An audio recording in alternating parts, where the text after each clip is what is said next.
everyone. Welcome to the Voice Mood. I'm your host, Olivia Peck, your local millennial voice teacher. I'm so happy to be here with you this morning. If you have singing questions, please leave them in the chat. I will do my best to answer them. I've been a voice teacher for about 10 years now. I teach students all over the world, some of them once a week, some of them once a month, some just pop in when they need a little advice. I also do accept voice memos. And so you can go to my website at oliviapeck.com, and there's a place where you can actually send me just a voice memo of you singing, and I'll give you feedback. And if you're trying to get your feet wet in singing lessons or learning about singing, I do offer free consultations as well. And I have lots of singers coming in every month that I love to meet and learn about where you're at as a singer. Today, we're going to be talking about a few different topics. So I'm really excited. I have some pre-planned topics. And of course, if you have questions, let me know. Okay. So the first one we're going to talk about is piggybacking off of last week. We talked about songwriting. So this was a question we had. I love trying to write a song, but I don't know how to make it make sense. Wow, that is so relatable. So the thing about songs is anybody, of course, can write a song with anything. It can just be da da dee da da da da da da da dee da da da da da. But you can just go on and on. It can be anything.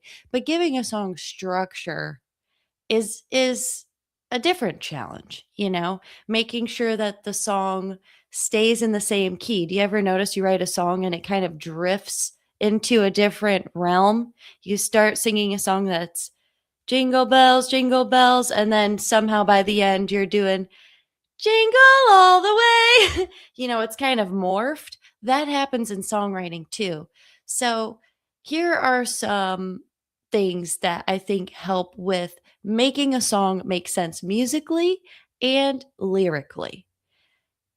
If you feel like your song doesn't make sense, ask yourself, does it have a typical structure? Most songs do have verse, chorus, and a bridge.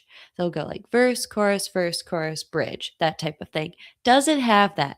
Does it have that repetition? Ask yourself, what type of song is this? Some jazz songs are structured differently. It's a 32 bar tune, and it's not the same structure as a verse chorus. So that's something to think about.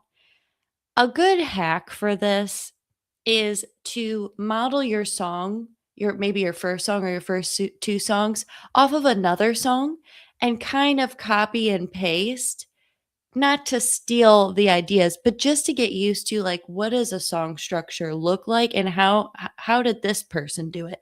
And I've had students use chords from another song to try to get them started. So that's a good place to start. Now, if you're trying to make your lyrics make sense, and that's an issue for you, that's where you can look at it and go, okay, if I'm telling a story, what is that story? Is the story clear? Sometimes it doesn't matter how clear the lyrics are. Sometimes it does matter to you. It just depends on the type of artist you are. But looking at a story can really help. Looking at, the flow of a story. What's the setup? You've got like an exposition type thing, maybe in the beginning. Create an atmosphere with your lyrics and look at how other artists do that and artists you admire, because we all have different preferences on songs we like and songs we connect to.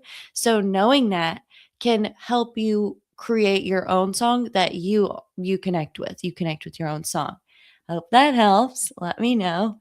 Another thing is just making sure that your song fits your voice. And that's something I work on a lot with my singer-songwriters. Does your song fit your voice? Are you connecting to it vocally? So that's important. Is it in your range? A lot of us write songs that are a little high in our range, or sometimes you'll see too low, but I see a lot of singers writing for a voice that's higher than theirs sometimes, and that can be a little bit of a disconnect. So that's something I look at first when I'm listening to someone's song they wrote. All right, good luck.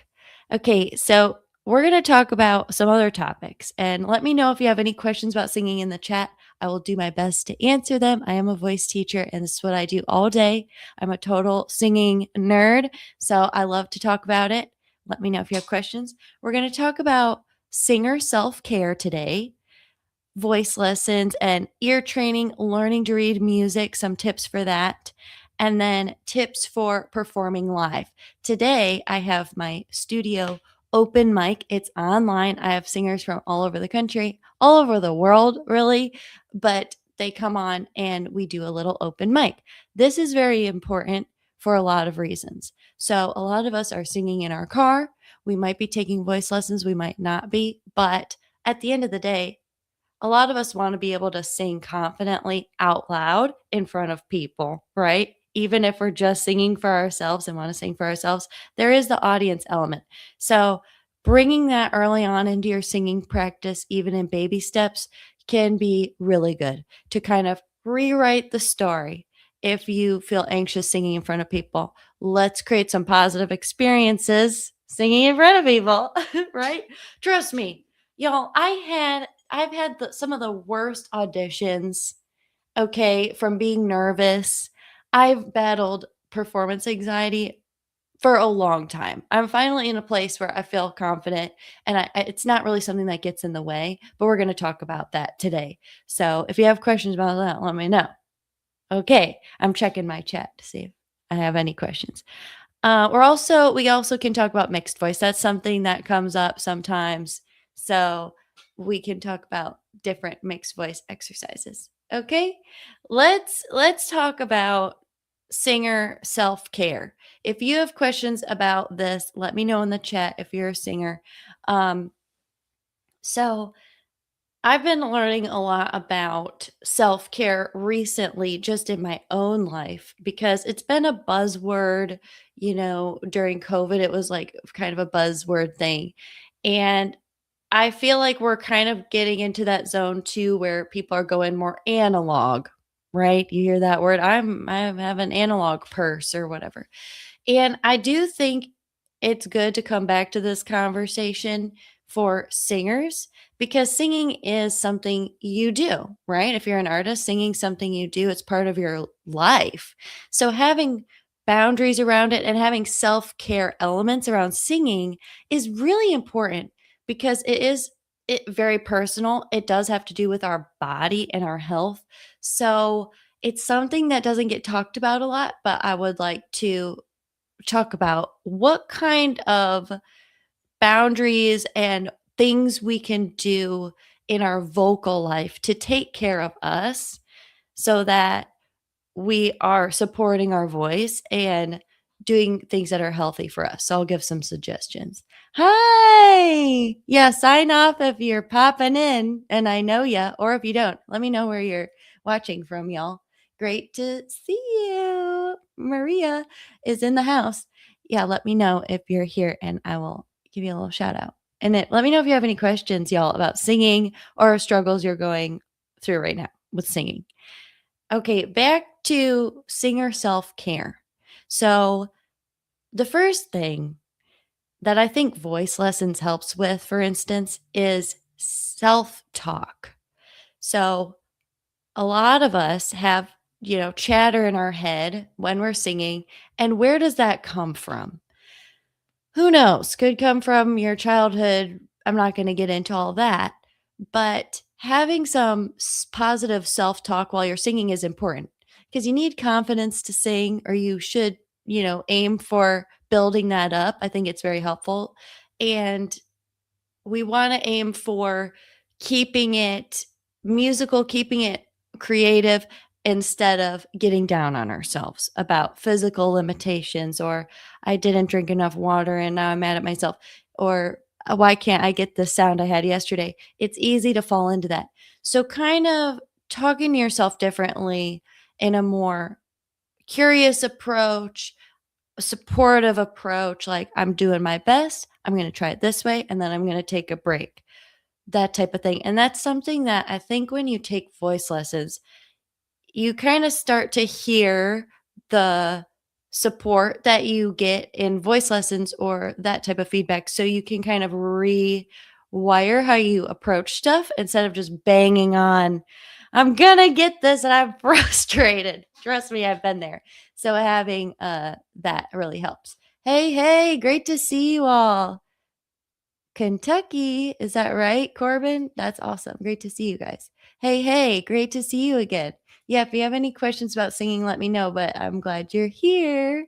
So, we're talking about right now self care for singers, and the first thing is self talk. I'm not a psychiatrist or anything. This is just stuff that I like for myself, and you can take it or leave it. But this is stuff I see in voice lessons too. Is like taking care of your voice. So if you are someone who wants to take care of their voice, keep it healthy, think about, okay, what are we doing during the day? Are we monitoring our speaking voice and making sure we're not over speaking? We're saving our voice. Are we making sure that our alcohol or smoking is not affecting our voice to the point where we are feeling down, like we're not bringing our best self to our voice practice? And not in like a shame way. It's more like, okay, is this really supportive of my goals as a singer? And like prioritizing that if it's important to you, type thing. Okay, here's a question. Hi. I heard of bad singing foods like chocolate and dairy that adds phlegm to your throat. Does that apply to normal life or just before performances? Really good question, Michael. So glad you brought this up. So everybody's kind of different. Some people, they don't have an issue with this. I had a voice teacher who told me she drank a milkshake right before her most important audition ever. And she would say that all the time to remind us that, you know, it might not be an issue. Some people say like drinking cold water is something you shouldn't do when you sing. Everybody's different. So the most important thing, Michael, I think, is to know what causes phlegm for you personally. It might be dairy, it might not. You might be able to eat a whole bar of chocolate and not have that. So it's just a matter of like knowing if it affects your voice.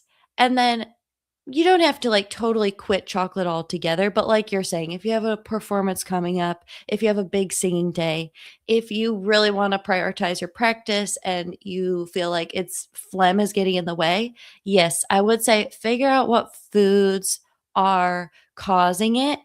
A pro tip about this is if you are hydrated, like super hydrated, and you um for the most part, have pretty good vocal health. You don't have like laryngitis or something like that. A little bit of phlegm here and there is not a huge deal, just a little like humming to clear your throat type thing. It happens. So just thinking about like how it affects you. For some people, it can cause, kind of an issue, especially if you have some sort of dairy intolerance, maybe, or an allergy, or acid reflux. I highly advise people who have acid reflux to be careful with their diet because that does affect your voice because of the acid that's splashing up in the esophagus, I want to say, and that can cause issues for singers. So that's something I would say, but it's totally person to person. Good question. Good question. Awesome. Yeah. Let me know, y'all. So that's totally going along with what we're talking about, knowing what foods maybe trigger a lot of phlegm and trying to abstain from that before you sing. Good move. I think that's a really good move. Um, a big one for me, self-care thing is I really need to work on not over singing or singing for too long. I'll be recording and I'll just keep going. I'm one of those people that I'll do more takes than I need, and it's not always necessary to push yourself to that point. If you start to feel tired when you sing, take a break. Another thing I started doing for my singing self-care is to do a vocal cool down. Just like how we do a cool down after running or something, doing a cool down helps your vocal recovery. So doing things like a vocal fry or like those types of things after you sing for a cool down, that has noticeably helped me recover for the next day. So I would recommend that. I also use nebulizer to hydrate my folds so that I'm not singing on dry vocal folds. So that's something I recommend quite a bit. Okay, any questions about that? A big thing too is how emotional we get when we sing, right? So that's the last thing I'll say about this is sometimes you might have to think of like an emotional boundary for yourself. Like, I'm not going to let myself personalize my voice practice too much because it makes me spiral. I get in my head and kind of separating yourself from singing emotionally and going, I'm just practicing the notes right now. I'm not going to be critical about the way I sound. I'm not going to tag my worth on this practice. You know what I mean? Like that can really help too with not getting too in your head. If in the beginning you're like, okay, just practicing the notes and then I'm going to leave it. Here's a good question. How long should practice sessions be? Because sometimes I feel vocal fatigue after singing a bit scratchy in my throat and I'm not sure if that's normal. So, first thing I would say, let me know um maybe how long you're singing right now. Try to not push yourself to the point of fatigue. It's something I'm working on too. If you notice that after, let's say, 20 minutes, that's really exhausting for you, then maybe there's something going on where you're either dry, and I don't know because I haven't heard you sing, but consider things like, am I dry? Am I Some people are like chronically dry, like they really don't drink enough water, and that's just all the problem is. Sometimes it's tension, sometimes it's singing with too much volume, too much force, too much air pressure. There's different things that can exhaust us when we sing. And if you're maybe pushing on the gas too hard, for 20 minutes, which is a good amount of time to practice, 20 minutes, then I would say think about if you're pushing too hard, that type of thing. So let me know what you think about that. But I advise, 20 minutes a day, 5 days a week. And I didn't just pull that out of thin air. That was actually recommended in a webinar I went to recently by John Henney. He said that's a good amount of time to keep your voice in shape for aging singers. I think it's great for all ages personally. And 20 minutes is a good amount of time. Now, if you're doing a full practice and you're really working on a song, it's probably going to go beyond 20 minutes, right? You're trying to learn a song. So 20 minutes is not that long if you're trying to do that. If you're doing more than vocalizing, incorporate in your practice ways to not sing but still be practicing. So if you're learning a song, practice speaking the words in rhythm. Practice or write your breath marks in. These are things you can do in the planning process of your voice practice that isn't taxing on the voice and doesn't use the voice at all. So maybe you're just singing the song over and over and over and over again, when maybe it'd be better to strategically target spots so you're not exhausting yourself.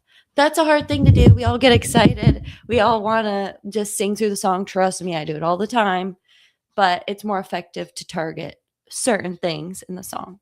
Good question. Okay. Thanks for chiming in. Let me know if you have a question. Okay. Hey, what's the best way to drop the jaw when singing? Really good question. So, this is something that gets recommended a lot. Like, hey, drop the jaw. First of all, I haven't seen you sing, so I don't know what you're doing with your jaw. Everybody, again, is an individual and is different. I have some students who by drop the jaw, I just mean use your vowel shapes. Don't be, like a ventriloquist. Some people, when they sing, they kind of lock up like they're a ventriloquist. So, one thing you can do is just tell yourself to overly open your jaw. So, if you're singing, "Oh, say can you see?" At first, I'm just going to go overly open it, go overboard. "Oh, say can you see?" Once you get used to overly opening it, you'll start to give it some flexibility and get used to just opening more in general. I had a student who had a really good piece of advice. She struggled with the opening thing because even when she felt like she was opening it, she wasn't really opening it enough. And so she said she saw a video where this girl was like, or a woman, I don't know who said it. She said a voice teacher said to see how much it's opening back here where the hinge is of your jaw. And you should feel that space back there. If you're not really feeling a big space, and it's just barely opening, you want to open it to the point where there's some space. It's not a perfect solution for everyone. There's some like back and forth in the voice teaching community about how you're opening. Are you jutting it forward? Is it going back? That's some stuff to work on as well, but to start, just overdo it at first and see what it does for you. Because chances are, you might just be a little bit of a ventriloquist. So let me know if that helps. Oh, I keep getting distracted looking out of your window. It looks nice and country field. Is it AI? There's no movement. I find when singing at home, it's hard to do a full on effort. It's all a little bit lazy. That's funny. Yeah. So this is such a good point. If you are singing and you're at home, you might be, yeah, a little lazy. I was just talking to one of my students about this yesterday. When we sing, there is an element of performance in it, of energy, of energy. I'm sitting right now on a stool. We're hanging out. It's not super energized. I'm trying to keep it going, but when I'm singing, I have to remind myself of this too. It's an energetic, almost athletic thing. So, movement when you sing, movement in your facial expressions plays into your voice. It really does. That we're learning this more and more every day about singing, about how like it really is a full body experience. And if you don't believe me, just which I don't, I don't know why you wouldn't, but just try moving and singing. It's crazy how much it can change your voice and open you up, especially if you kind of lock up without realizing it. Film yourself singing. I'll show you an example. So if I'm gonna sing a song, I will leave my heart at the door. I won't say a word. I'm really trying to stay still. Okay, now I'm gonna move. I will leave my heart at the door. I won't say a word. Big difference. If you're like, I don't know how to move, that's okay. Just move. Just move, do anything. It helps to kind of move with the emotion, doing hand motions that make sense with the song emotionally, or just moving back and forth is a good one, like this, tilting your head, moving your head around, moving your whole body. It can really inform your singing. And it's not woo woo. It's just the truth. Just try it out. A lot of us were taught in choir to be very still. And we have to kind of unlearn that for more solo singing. We're not singing hallelujah, hallelujah anymore. Now we're singing if this is my last night with you. Imagine if I tried to do that super still. If this is my last night, I already feel constrained. So moving around is so good for your singing and performing. And that is such a good point to bring up. Thank you. Okay, here's a question. I find it quite hard to sing the notes at the very beginning of part of your world. I tend to go flat at the higher notes, and it's just more comfortable to sing them in head voice than mix. Okay, this is a great point. Look at this stuff. Isn't it neat? Right? That's how part of your world starts. The that song, so this song, Part of Your World, the big issue with a lot of these types of songs is they're very wordy. They're very wordy. Look at this stuff. Isn't it neat? Na na na na na na na na na. There's a few things you can do for this. One is keep that beginning part in a head voice, like you're saying, talking about head voice. Look at this stuff, as opposed to look at this stuff. Isn't it neat? Keep it conversational and light also, instead of look at this stuff. Isn't it neat? Da da da da. It's light, it's quick, it's light on your feet. Look at this stuff. Isn't it neat? Ba da da da da da da da da da. Even though it's musical theater and Disney, it's technically a microphone style singing. You would have a microphone. So that is still an extension of your voice. You do not need to over project that type of song. Now, when you get into the higher notes, I'm trying to think of how the song goes. Part of your world, but I want to be where the people are. Maybe like that part. I would try. That's where I would employ exercise like singing on a meow.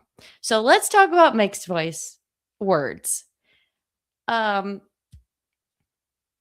First of all, it might be a little high in your voice. So without hearing you, it could also just be a little high in your range. And that's really what it is. And that's why you're having some of these issues. But it could also be, too much air pressure. It needs to be brought down a notch because of how fast these words are. That can cause some tension.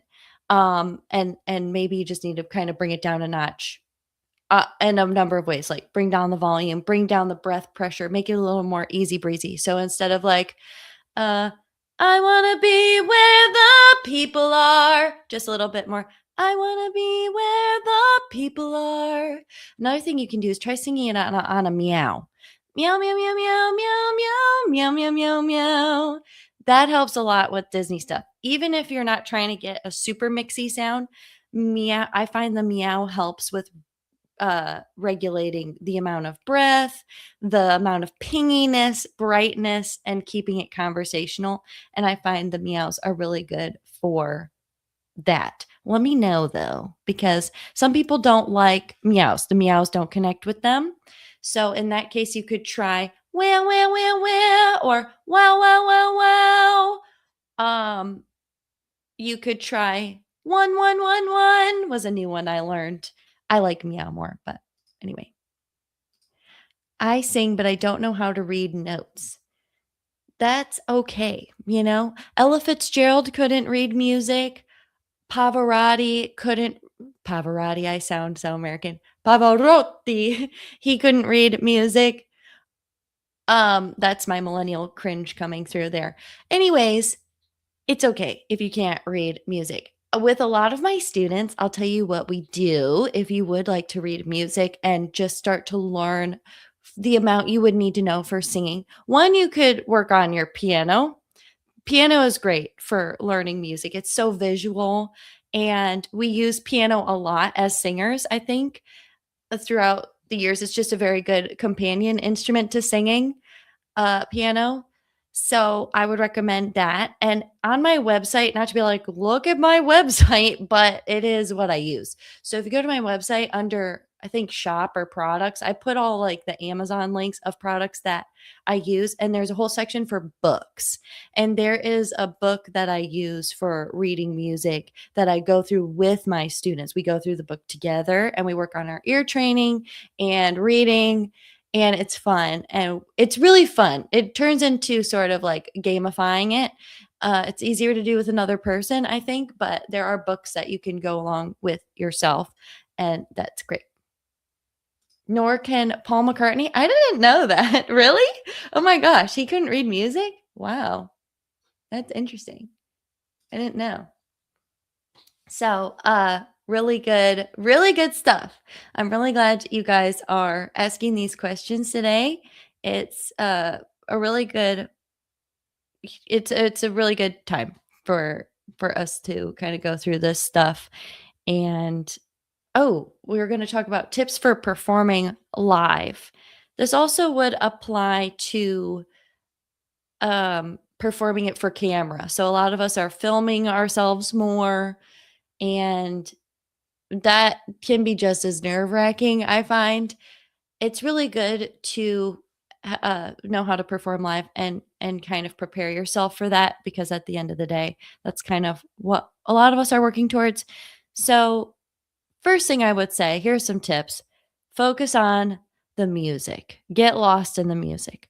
We are oftentimes you're very connected to the songs we're singing. If you have an audition or something, for instance, picking a song that you are somehow connected to emotionally can really help you get lost in the music and out of your head. So that's something I definitely recommend. Another thing you can do is rely on your muscle memory. So, whenever I have a student who's about to perform, or whenever I'm about to perform, I go through all the motions of the performance beforehand. Go through all the motions. Picture yourself on the stage. Picture yourself like setting up your microphone.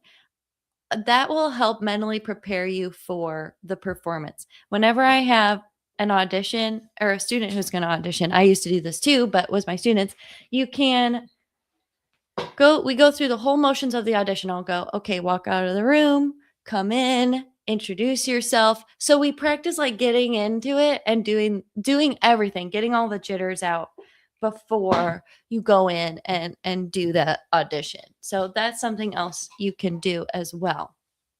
Okay, here's a question. And so I'll pause the tips for performing. I have so many random tips. I want to get to this question here. I have heard of the chest mix and head mix, but right now I feel like mixing is usually either really heavy or head voice. Do you have any tips to access the head mix? Okay, so without hearing you, here's what I recommend.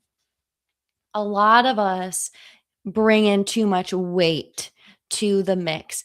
I think the common misconception is that mixed voice is a combination of head voice and chest voice, and it's a perfect blend.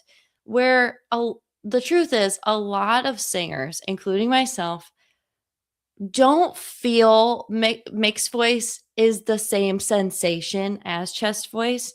So I think finding that pingy, whiny sound first and then trying to bring in a little bit of head voice or weight to it is the best approach.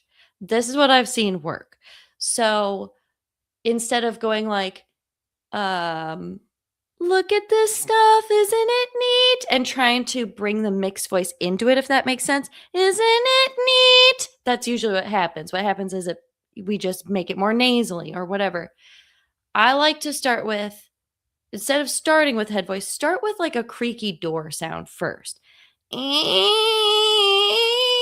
That creaky door sound, if you can get it right, if you can get that, like, it shouldn't feel like anything here. It's all like here. That creaky door sensation is more what mixed voice should feel like. Or if you can do like a oral twang, like wow, or hey, it's very speech like. Mixed voice is very speech like.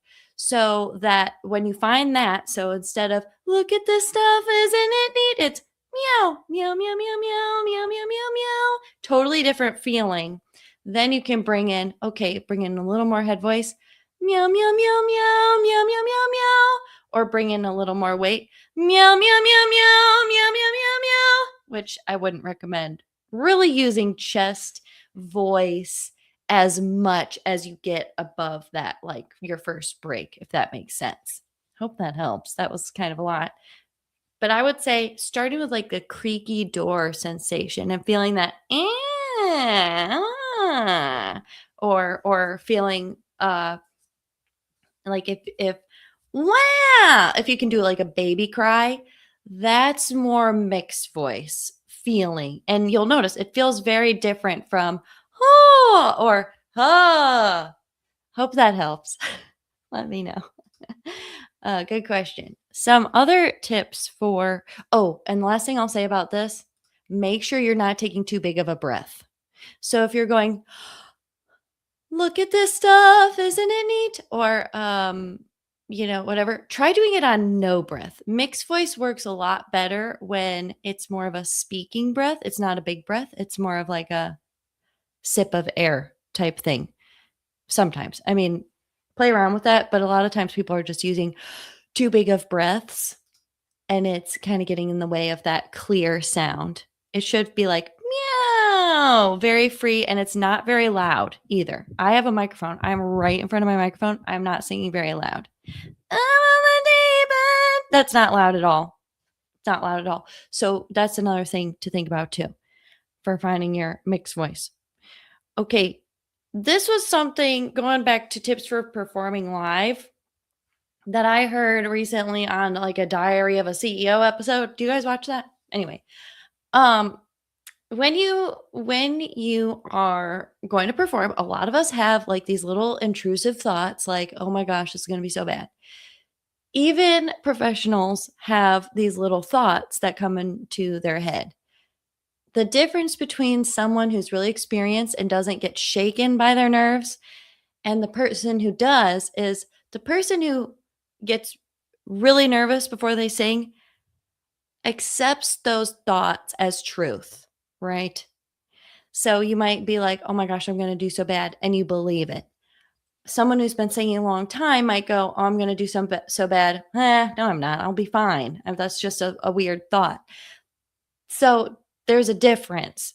I think that makes a lot of sense because, of course, when I have an audition, I still get nervous. I still think, wow, I feel like I'm not prepared enough. But I don't let that get in the way anymore. Trust me, years and years and years of me letting it get me nervous. But the truth is, everybody gets a little nervous. Almost everybody.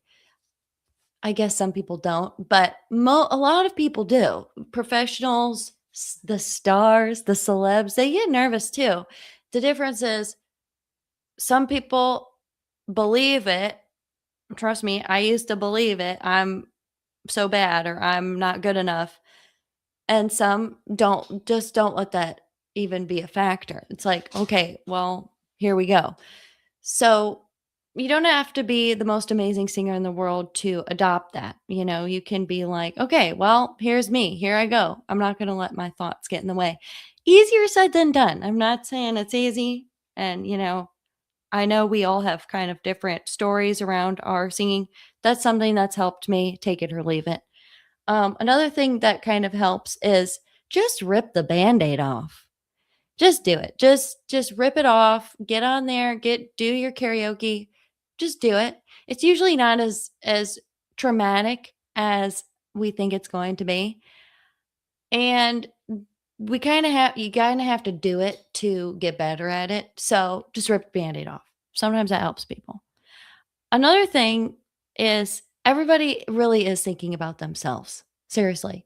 If you do something badly, okay, they might notice it for a second. Next second, they're thinking about what am I eating for dinner? Why is there like some people over there talking? People are all in their head. They're distracted. That's one benefit of living in a distracted time is no one's really paying that much attention to every little thing you're doing. That's why nowadays, I think Matt Damon was talking about this. Netflix makes movies for distracted people. Seriously, they're like repeating plot points and stuff because they know people are going to be on their phone while watching it. Yeah, people are not paying attention enough to you to notice every little thing you did wrong anyway. So don't worry about it. And I know that's, again, easier said than done, but I hope it takes the pressure off a little bit. The last thing is this is something Joyce DiDonato, she is an opera singer, said. She said, if it's not fun anymore, If this whole lifestyle, being a performer, being a singer, isn't fun anymore, you can always quit. And sometimes like realizing that like can really put things into perspective of why you do stuff. You can always give it up. You can always quit if it's not fun anymore. So giving yourself that freedom can sometimes be very motivating. Like, no, I'm going to do it. Okay, here's a question. In a slightly different area, but during my competitive sports, I had butterflies, but I just told myself, give it a day, good or bad. It's just going to be a memory and your life moves on. Wow, words of wisdom. It's true. It's just going to be a memory one day. There's stuff you might think about, right? Like back in the day when I was performing as a kid, who cares? Like that was so long ago. It's a memory. Well, I can't even remember what was going on that day, you know? So that's a really good thing to point out. Like people are going to forget, you're going to forget. Very good point. Great advice. Love it. Uh And this is something I've said before, but the last thing I'll say is sometimes it helps to say the worst case scenario out loud. So if you can say, yep, I am going to totally bomb this and everyone's going to boo me off the stage. No, they're not. To say it out loud makes it sound kind of ridiculous and it might even make you laugh. I've certainly made myself laugh with the absolutely ridiculous things I've worried about. Um, even driving in traffic, I'm like, yep, I'm not going to make it. I mean, God forbid, but that's the kind of stuff you can say out loud to be like, okay, let's take a chill pill here. I had a I had a coworker when I was waitressing and waitressing waiting tables, so it can be very nerve-wracking. It's very chaotic. And I just remember my coworker saying to my other coworker when she was sort of freaking out, like, it's not that serious, Gail. It's not that serious, Gail. And I have a little picture in my kitchen that says, it's not that serious, Gail, because I just thought it was so funny. It's like, yeah, it really isn't. Like, nothing is that serious. Nothing is really that serious. Some things are, but here's a good one. Do it for the plot. I love it. It's true. Like, this is your story, guys. This is your story, right? I think it's cool to like track your progress and to write stuff down. Do you ever realize, you know, wow, I'm so glad I took pictures at that event. Or I'm really glad, I'm actually kind of thankful for, I mean, I'm not thankful for social media really, but I'm kind of grateful for high school when we did those like 100 picture albums that no one does anymore. Because if it weren't for stupid Facebook, I wouldn't have all these random pictures from middle school and high school because we were doing it for Facebook, which is kind of silly, but it's like, yeah, do it for your story. Do it just to do it. It doesn't matter. You're going to look back and go, "Oh my gosh, remember when I did karaoke? Oh my gosh." Or you'll go, "Look at me now." There's a lot of things like that. When I started acting, which was about a decade ago, I remember I had to tell myself, even if this is a big joke, even if I don't make anything of it, even if it's like nothing comes of it and I don't book anything, at least I'll look back and I can laugh and go, remember when I tried to do that? Literally, I thought it's kind of funny. So it's true. You can do lots of things to keep yourself motivated, even if it's kind of counterintuitive. All right. On that note, if you have any other questions, let me know. I'm going to get ready for my other lessons for the day. And we do have the open mic tonight. So if you're curious about that, check me out on oliviapeck.com. You can reach me on there and you can send me a voice memo on there. You can inquire about group classes. Everything is like super, you can book it right on the website type thing. Scheduling goes through me, but you can like reserve stuff right on the website. I have a lot of the stuff we talked about, like the books, the nebulizer stuff, anything that I use, like products. That's also all on my website. There's my practice journal on there that you can download. You can join my little email list so you by downloading the practice journal, and you can get like updates on what's going on in the studio. But I would love to meet you. I'd love to hear about your singing journey or help you with whatever you're doing. Coming back to the self-talk with singing, it's really good for singers to get a second opinion. It's one of those things that you kind of need a second opinion. People, untrained singers do very well, and so I'm not saying it's a total must, but getting a second opinion can be very important for singing. It's not like other instruments where you hit the note, you know you're hitting it, and it sounds good because it's just, that type of muscle memory like piano. It's your body, it's the sound, it's creating the sound, it's attaching, what's going on up here to what's going on here.